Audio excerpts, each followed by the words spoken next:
Kali ini kita akan membahas tentang gramatika bahasa Arab. Yang pertama yang harus dipahami adalah tentang pengertian kalam. Dalam bahasa Arab, kalimah. Bahasa Indonesianya adalah kata, yaitu kumpulan dari beberapa huruf. Sedangkan kalam, ini yang akan kita pelajari dalam bahasa Indonesianya adalah kalimat. Kalimat itu apa? Pasti pada tahu, kumpulan dari beberapa kata. Kalam ini ada rukun-rukunnya, ada 4. Kesemuanya itu harus terpenuhi. Yang pertama adalah lafadz, yaitu suara manusia yang berbahasa Arab. Yang kedua murokkab, yaitu tersusun dari 2 kata atau lebih. Yang ketiga adalah mufid, yaitu berfaedah atau bisa dipahami. Yang keempat adalah wadho, diucapkan secara sengaja. Sehingga dari 4 rukun itu, menurut ulama ahli nahwu, yang namanya kalam adalah suara manusia yang berbahasa Arab yang minimal tersusun dari 2 kata yang berfaedah atau bisa dipahami dan diucapkan secara sengaja. Itulah pengertian kalam menurut ulama ahli nahwu secara terminologi, secara istilah. Terus kita perinci satu-satu dari 4 rukun itu. Yang pertama adalah lafadz, yaitu suara manusia yang mengandung sebagian huruf hijaiyah, seperti lafadz koma, terus saidun, terus amama, itu bahasa Arab. Koma artinya telah berdiri, zaidun seseorang yang bernama Zaid.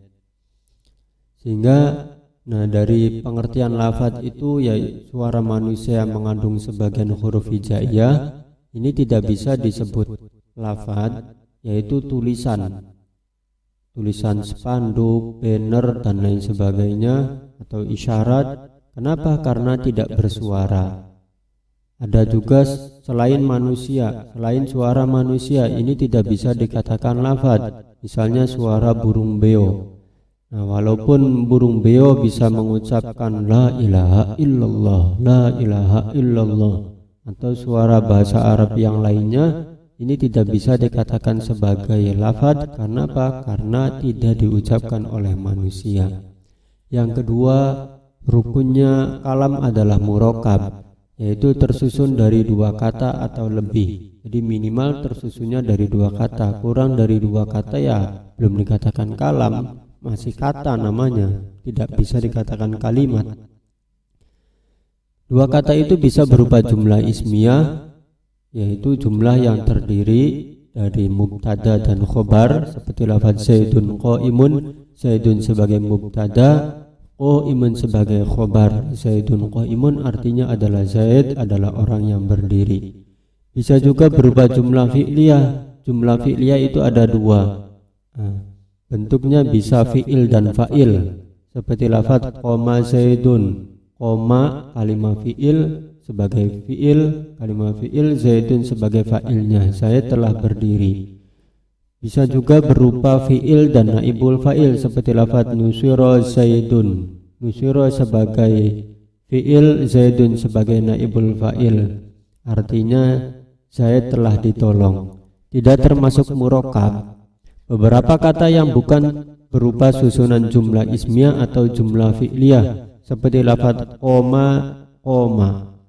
Lafadz koma walaupun berbahasa Arab terdiri dari 2 kata, tetapi tidak dikatakan sebagai murokkab karena berupa susunan fi'il dan fi'il, bukan fi'il dan fa'il, bukan juga fi'il dan naibul fa'il. Artinya berdiri, telah berdiri. Ini belum dikatakan sebagai murokkab. Yang ketiga mufid, berfaedah secara sempurna atau bisa dipahami. Ciri-ciri suatu kalimat bisa berfaedah secara sempurna atau bisa dipahami, biasanya itu berupa susunan mubtada khobar, seperti lafaz zaidun qaimun, bisa fi'il fa'il, bisa fi'il dan naibul fa'il, bisa fi'il syarat dan jawab, bisa isim fi'il sama fa'il, bisa isim mausul dan silah, bisa berupa fi'il qasam dan jawabnya.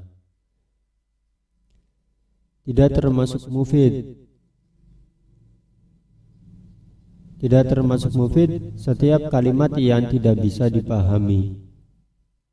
Jadi walaupun terdiri dari beberapa kata tetapi tidak bisa dipahami, maka tidak disebut mufid. Seperti lafaz in qoma zaidun, itu ada 3 kata, in, qoma, dan zaidun.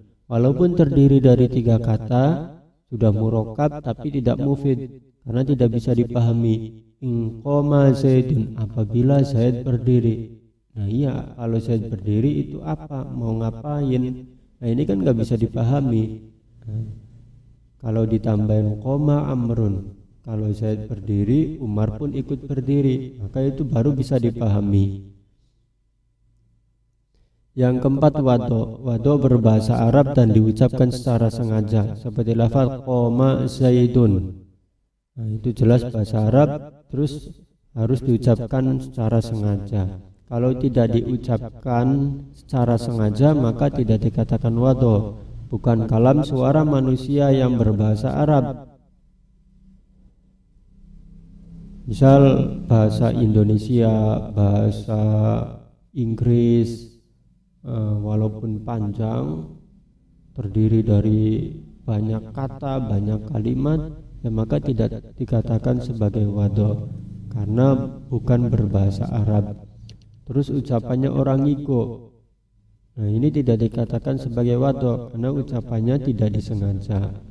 Ucapannya orang Lata, orang yang kalau dikagetin tuh terus ngomong secara tidak sadar, nah itu namanya tidak dikatakan sebagai wado.